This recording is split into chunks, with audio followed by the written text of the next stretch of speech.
own coach. And are you the coach here? Yeah, I'm one of the coaches, yeah. And how long you been coaching here? Since 2011. 2011. Yeah. All right. I've lived in Dublin, in Ireland since 2008. And you can see that the track, even the home straight and the back straight are sloped from top to bottom. And then you go into the bankings and they get a bit steeper, 25 degrees. And I think the one over there is about 26 at its highest point. And when was this track built? I think it was around about 1956 or 1957. All right. Are they professionals or amateurs? No. Well, there's no real distinction anymore. But yeah, these are definitely amateurs. Yeah. Amateurs. Yeah. And are these the carbon fiber bikes? Not all of them. That one is the black with the red top. Is that one carbon fiber? Yeah. So that one is. For instance, the one here. Let me. Aluminium with carbon foot. So yeah. So this is one of the higher bikes, one of the smaller ones. Okay. So aluminium frame, and these are carbon forks. And how much would it cost if you want to buy it? For this one, this is one of the cheaper ones that Dolan make.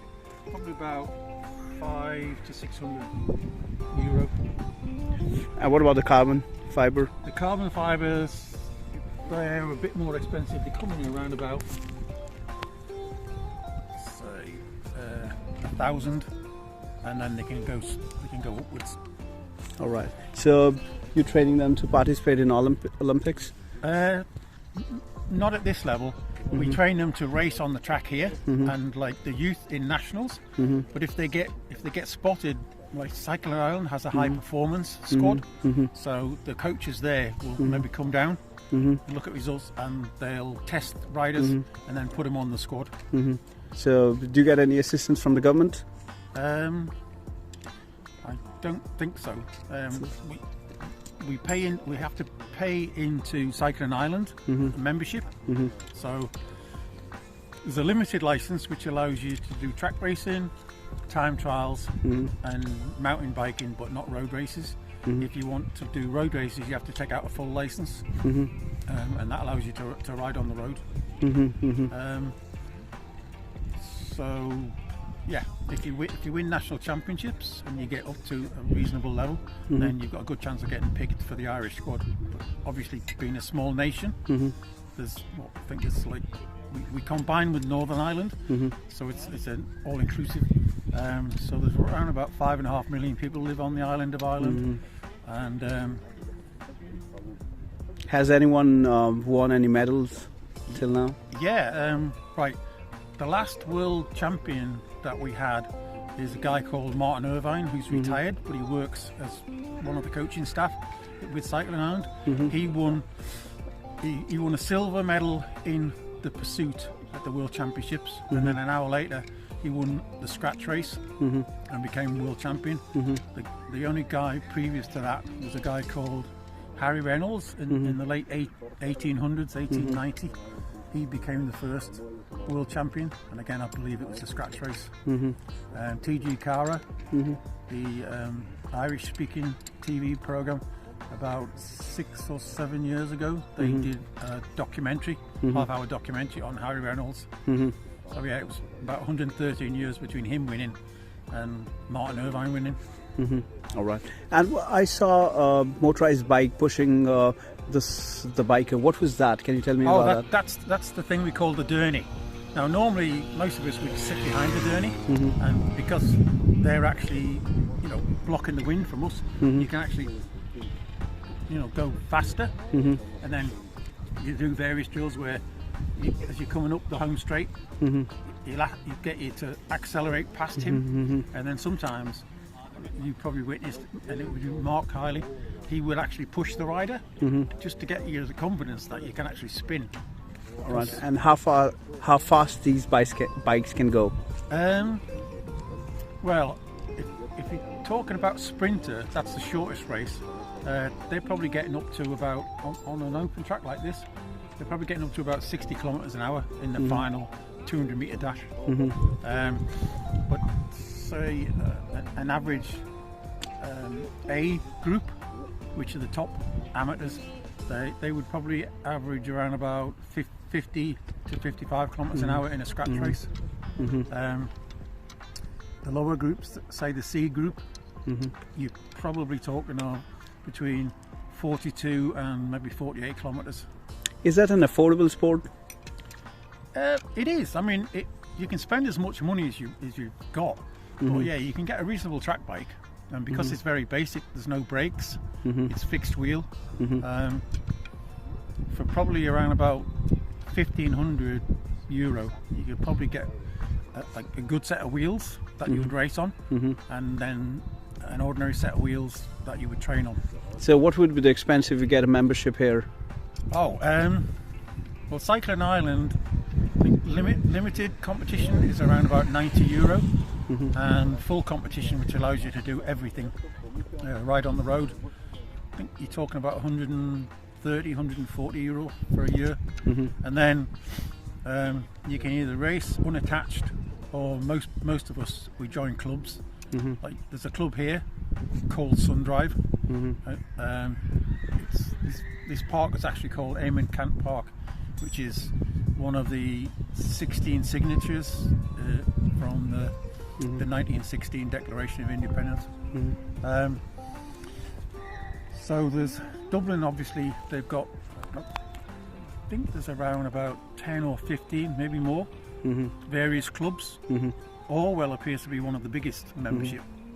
The Sundrive Club here, we have on average about 50 members. Most of them ride track, but some of them ride track and road. It's entirely up to you, you know. So the only drawback that we have, because it's open, is the weather. If it rains, then we have to give the track time to dry out, because we've got no brakes and it's fixed wheel, and it's sloped. We can't really race when it's wet and when it's raining. That's the only difference. So if I have to start afresh, like from tomorrow onwards, if I have to start, what will I have to do? Right. And what would be the expenditure? Okay. Well, initially you can hire the bike for the session. So that would be, if you do the initial accreditation, which is €10, and then for the hire of the bike it's €5, so that's a total of €15. You don't have to be a member of Cycling Ireland for that particular session, and you can come to one training session. Then you would get signed off as a fully accredited rider, and then we run. This is the first year in 2 years because of COVID. This will be the first year we'll have our two normal track leagues. We have a spring league which starts at the end of April and runs for 8 weeks, and we have a fun week where we hand out medals and prizes for first, second and third of each group, and then we have a summer league which again runs for 8 weeks.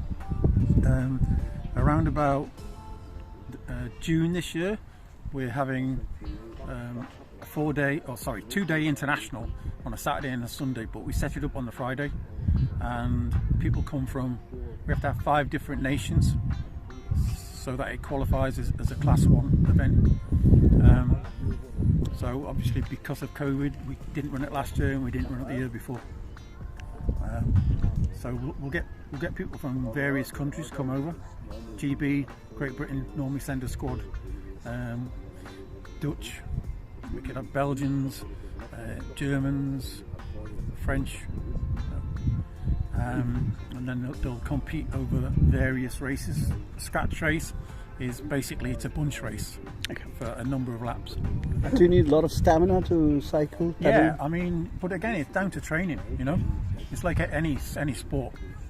And for the endurance races, which are basically scratch races, the bunch races, and there's one points race, but it's a scratch race with sprints every so many laps, and the person who accumulates the most points wins it. Whereas a scratch race, it's first over the line wins, and then second and third. Then you've got what they call the pursuit, which is basically an individual effort against the clock. for 4 kilometres, which is 8 3/4 laps, and it's the first 4 get to ride off for the medals. So the fastest 2 ride off for the gold and silver, and the third and fourth fastest ride off for 1 bronze medal. All right. Thank you. So do you give me permission to post it on the YouTube channel and into? Yeah. Right, it's perfect. And if people want to find out a bit more about the track, we have a website, www.trackcycling.ie. Okay. Want to know about you and more about the cycling? How can they reach to you? They can go on the internet and type in www.trackcycling.ie, and then they'll be up on the home page, and then they can navigate themselves around from the home page, and it explains exactly how to get into it, how to sign on, because everything's done online now, so there's links to signing on for accreditation, signing on for track league, and signing on for training sessions.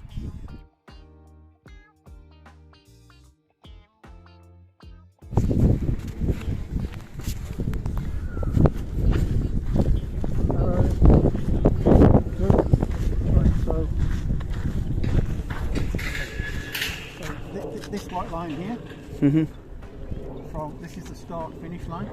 So if you do 1 lap, complete lap, it's 460 metres. 460 metres. Yeah. If you go up high, you take yourself out to about 520 metres. All right. But this is the shortest way around. These 2 lines here, the yellow and the white, is what we call the sprinters line. So there's a line over on the far side where that floodlight is, the white line. So the sprinters, to qualify, they have to they do 2 laps. They do like a and what about the solid blue line? This is what they call, we use a lot of French terms. So this is called the Côte d'Azur, which is basically the blue line. What about this white line? And it, Côte d'Azur. So if you come off there, you could get disqualified unless you're actually trying to avoid an accident. Yeah. So this is actually, if you're on here, you're actually off the track. So the track is from here up to the fence. What about this yellow line and white line? Right, this line, the yellow line and the white line, that's what's called the sprinters lane. So if you enter the sprinters lane over there where the white line is, you have to stay here. And if you're behind and you want to get in front, you have to overtake the other rider, and you have to be 1 bike length before you can drop into this. If you try and do it before and push the rider off, you're disqualified. If you come out of this line once you've committed to it, so you're coming out of that bend, again you can be disqualified. And where's the referee or whatever you call it? We have connoisseurs. Connoisseurs, again, there's a lot of French words in cycling. It's a judge or a referee, a connoisseur. And they're the ones who... How do they judge? Where do they sit? Oh, right, well, they'll be positioned. You can have up to about 4 of them. They'll be positioned at various parts of the track, and if they see an infringement, then they'll call it and discuss it amongst themselves on the radio.